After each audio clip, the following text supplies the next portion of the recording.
So yes, you have probably read the title and are now wondering what I shall discuss in such digital divinity. Well, fear not, because as Sony would say, price has no limits. In this latest gaming news segment, Sony has just recently announced their latest console, of course as we all know it, as the PS5 Pro, for such a small amount of $700. Even just taking a look at their comparisons of both the PS5 and PS5 Pro, you would have to have X-ray telescoping eyeballs to even see just a faintness of a bit of sharpness 5,000 pixels away. Sure, let's say that it does look a little better in person outside of bitrate on a video, but even then it is such a minuscule amount to what is actually noticeable in comparisons. I find it trivial to find where the fuck the extra detail is at. At this point, they could have made this a free update and slapped a $20 sticker on it and told gamers to fuck. Once again, let's not forget that even if it is just a tad better on the PS5 Pro, it does not justify the humongous price tag on top of the lack of games to make use of such professional hardware. They make use of buzzwords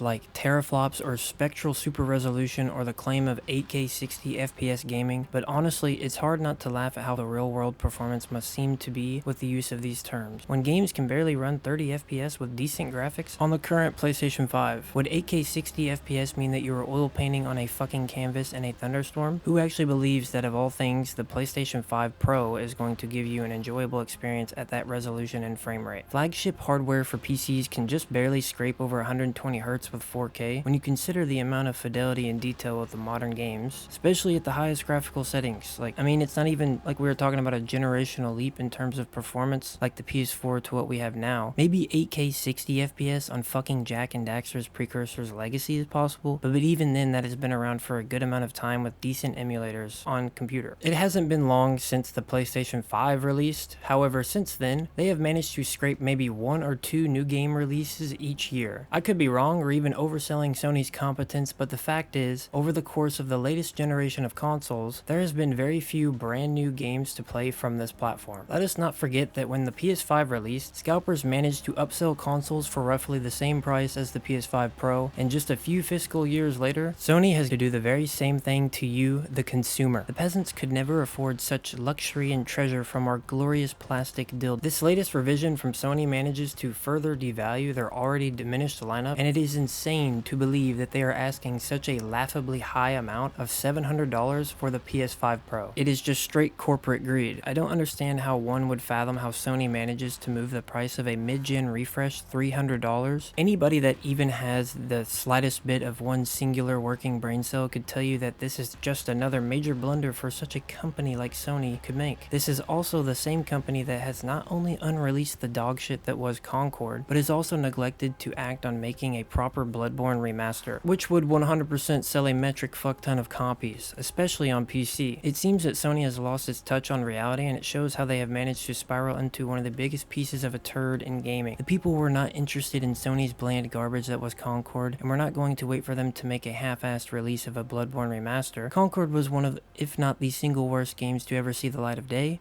all of which, including this latest announcement of the PS5 Pro, just to forget about remastering a game that would have strengthened your gaming portfolio and ignited hype. The issue with this console release is that before, you were able to get onto a platform for under 500 golden doubloons. This also meant that at least if you were able to get a newer generation console for roughly $500, you were not getting too close to spending the bottom dollar of building a gaming PC. But this new release for Sony makes the entry cost of getting the PS5 Pro at least $700. That is, if you don't want to spend another $80 on a fucking disk drive. I mean, it even attaches to the side of the PS5 Pro, so it is obviously intended for this to further push gamers away, but I am not here to say if gaming on one platform or another means you should consider such, but it is equally important to also remember that you are not cucked into the hardware that you are using when owning a PC, meaning that you have a variety of options and ability to upgrade any single component down the line. The $700 to $800 just to buy the console that will be obsolete in 2 years, it's just going to fade out into non-existence. You could spend the $700 on a low to medium end rig that gets you in the door for gaming, surfing the web, being able to extensively customize your desktop with whatever you want, and still the cost of owning a gaming PC versus a console will save you most of the money over the course of time. As much as one could beat this dead horse, I will leave it at that. As always, I want to sincerely thank you for tuning into this remarking discovery that the biggest corporations in the gaming industry are in fact dog shit. Consider liking this video and subscribing to my channel for many more hit pieces such as this, and feel free to comment down below your thoughts on this latest dump that Sony has taken. Nevertheless, see you later.